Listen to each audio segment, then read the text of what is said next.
Hello, PN farm house எப்படி இருந்துச்சு தங்க? எனக்கு நல்லா என்ஜாய் பண்ணேன்.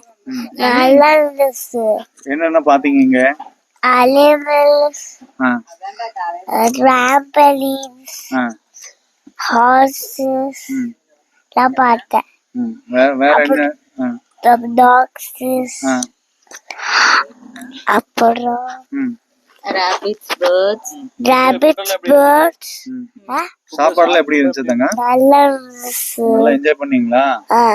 நாங்கள் திருப்பூர்லேருந்து வர்றோங்க, ஃபேமிலியாக வந்திருக்கிறோம். இங்கே பிஎன் ஃபார்ம் ஹவுஸ் நாங்கள் ஒரு 3-4 டைம் வந்திருக்கிறோம். இந்த டைம் 3 ஃபேமிலி வந்திருக்கிறோம்.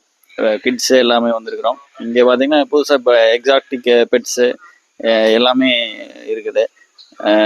பெருசாக வெளியே அந்த மாதிரி பெட்ஸ்லாம் கையில் எடுத்து கொடுக்க மாட்டாங்க. இங்கே கையில் கொடுத்து அதை ஃபோட்டோ எடுக்க வச்சு எல்லாமே நல்லா இருக்குது. ஃபுட்டு அக்கமடேஷன் எல்லாமே ரொம்ப நல்லா இருக்குது. நீங்களும் கண்டிப்பாக விசிட் பண்ணி பாருங்கள். தேங்க்ஸ். திருப்பூர்லேருந்து வந்திருக்கோம். ஃபேமிலிஸோட விசிட் பண்ணலான்னு சொல்லிட்டு 1 டே ட்ரிப் பிளான் பண்ணி வந்தோம். இது வந்து கிட்ஸ் ஃப்ரெண்ட்லி டெஸ்டினேஷனாக இருக்குங்க. கிட்ஸ் எல்லாமே ரொம்ப என்ஜாய் பண்ணாங்க. கண்டிப்பாக வந்து ஃபேமிலியோட வந்து ஒரு டைம் விசிட் பண்ணி பாருங்க. ஃபுட்லேருந்து எல்லாமே சூப்பராக இருக்குது. எங்கள் கிட்ஸ் எல்லாம் வரவே மாட்டேங்கிறாங்க. வீட்டுக்கு மறுபடியும் கூப்பிட்டாலும் வர மாட்டேங்கிறாங்க. இன்னும் ஒரு 2 டேஸ் ஸ்பெண்ட் பண்ணிட்டு போகலான்னு சொல்கிறாங்க. ஸோ அந்தளவுக்கு டைம் போனதே தெரியல. எல்லாமே கிட்ஸு அடல்ட்ஸு எல்லாருமே என்ஜாய் பண்ணுற மாதிரி ரொம்ப சூப்பராக இருக்குது. கண்டிப்பாக விசிட் பண்ணி போங்க. விசிட் பண்ணி பாருங்க. தேங்க்யூ.